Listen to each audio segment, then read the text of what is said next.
Helicobacter pylori, or H. pylori as we like to call it, is a bacteria that's very common. In fact, it infects more than 2/3 of the world's population. The good news is that most people who are infected with H. pylori don't have any symptoms.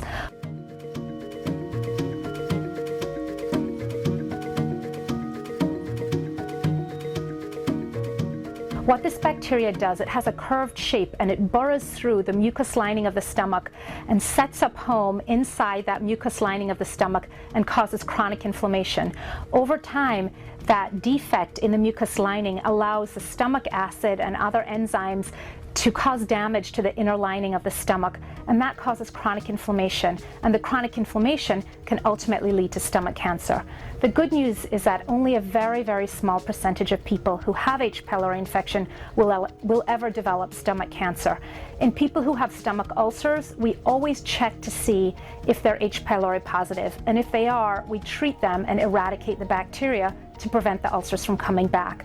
There's a blood test for H. pylori, there's a stool test, but the best way to find out if you have it is an upper endoscopy, where a biopsy is taken of the stomach tissue and we check for that. And in cases where people have stomach ulcers or stomach cancer, we pretty much always check that way to see if you have H. pylori.